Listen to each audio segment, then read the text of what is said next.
Magandang araw! Nandito na ang aralin sa edukasyon sa pagpapakatao para sa ikatlong linggo. Ang ating aralin ay Takot labanan, ipagmalaki ang kakayahan. Ako si Miss Edsy, ang gurong makakasama ninyo sa ating talakayan.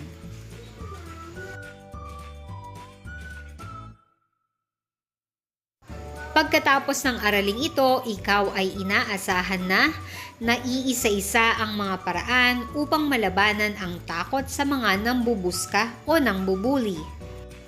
Nahihinuha ang kahalagahan ng pagkakaroon ng mabuting relasyon sa iyong sarili at sa kapwa.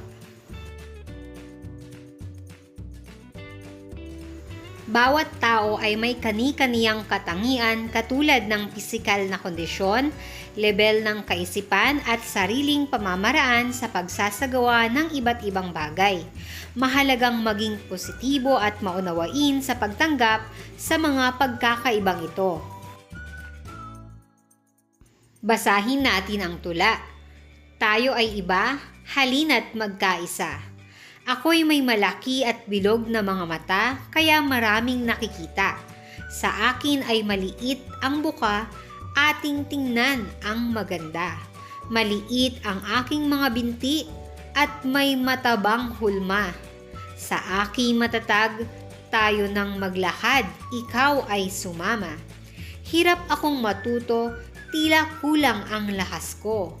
Ako'y aktibo at buhay ang isip ko, halika't magtulungan tayo. Hirap ng buhay ay aking nakikita at nararanasan. Kami nakaluluwag at may kakayahan. Hayaan mong ikaw ay aming tulungan. Ang tula ay nagpapakita ng iba't ibang katangian na taglay ng bawat tao. Ang pagkakaibang mayroon ang bawat isa ay kailangang unawain at tanggapin. Sa pagsasagawa nito, iyong maipakikita ang paggalang at pagpapahalaga sa kapwa. Dumako tayo sa pagsasanay. Balikan natin ang mga kaisipan mula sa tulang tayo ay iba, halina't magkaisa. Iyong tukuyin ang tamang gamit ng mga pinagkaloob sa atin sa pamamagitan ng paglalagay ng check.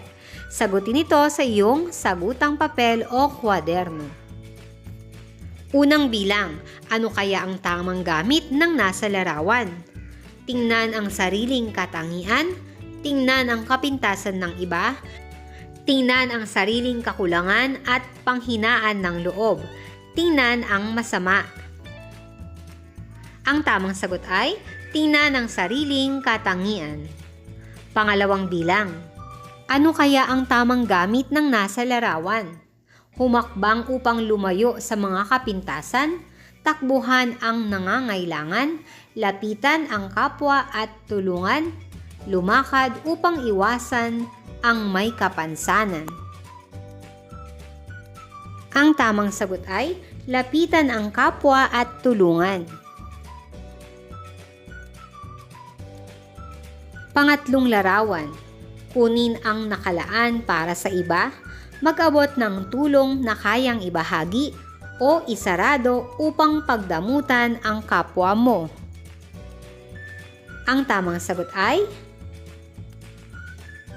mag-abot ng tulong na kayang ibahagi.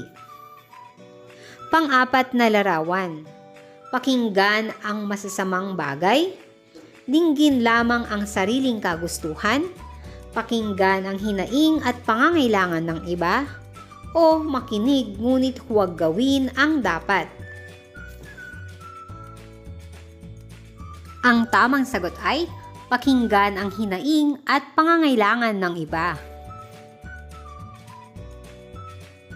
Ang mga angkin mong kakayahan at katangian ay maaaring magdulot ng negatibo at positibong kaisipan mula sa iba. Ang makatutulong upang labanan ng takot sa mga nambubuska o nambubuli ay ang mabuting pakikisama at tiwala sa iyong sarili, sapagkat magiging kapaki-pakinabang ang mga ito kung ikaw ay magkakaroon ng magandang relasyon sa iyong kapwa. Ang pagiging handa at pagtitiwala sa sarili ay makatutulong upang iyong malabanan ang masasamang epekto ng pambubuska o pangbubuli. Narito ang mga positibong pamamaraan upang mawala ang takot sa pambubuska o nangbubuli. Una, pagtitiwala sa sariling kakayahan. Ang tiwala sa sarili ay makatutulong upang mas mahubog ang angkin at natatagong kakayahan. Pangalawa, pagiging positibo sa sasabihin ng iba. Ang paggalang at pagtanggap sa mga sinasabi at opinyon ng iba ay makapagbibigay ng mga hakbang upang mabago at pagkaroon ng positibong pananaw.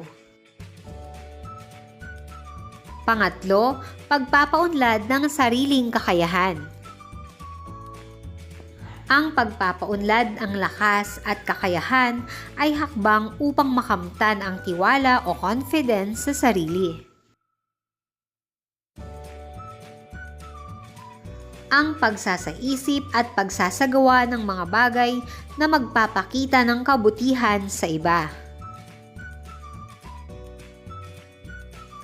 Ang pagiging mabuti sa kapwa ay isang paraan upang umunlad ang pakikipag-ugnayan sa kapwa-tao. Ngayon ay dumako na tayo sa mga pagsasanay. Pulsuhan sa pamamagitan ng thumbs up kung ang pahayag ay dapat gawin upang labanan ang takot sa mga nangbubuska o nangbubuli at thumbs down naman kung mali at hindi dapat ang pahayag. Sagutin ito sa iyong kwaderno o sagutang papel. Makinig sa maling pahayag ng iba at panghinaan ng loob. Ang sagot ay thumbs down. Lumaban sa pamamagitan ng pagpapakita ng sariling kakayahan. Ang sagot ay thumbs up. Gumanti at maging marahas sa mga nangbubuska o nangbubuli. Ang sagot ay thumbs down. Igalang ang opinyon ng iba, lalo na kung ito ay makatutulong. Ang sagot ay thumbs up. Magsikap sa pagpapaunlad ng mga kakayahan. Ang sagot ay thumbs up. Maghiganti dahil sa masamang bagay na ginawa ng kapwa. Ang sagot, thumbs down. Suriin ang mga pahayag. Lagyan ng check ang mga gawi upang labanan ang takot sa mga nangbubuska o nangbubuli at X naman kung ito ay nagpapakita ng takot. Sagutin iyo sa iyong kwaderno o sagutang papel.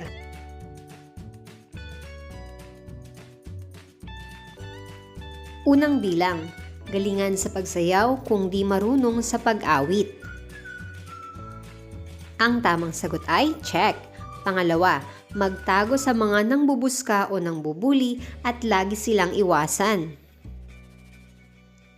Ang sagot ay X. Pangatlo, yayain ang mga kaparehas na kalagayan para gumanti sa iba. Ang sagot ay X.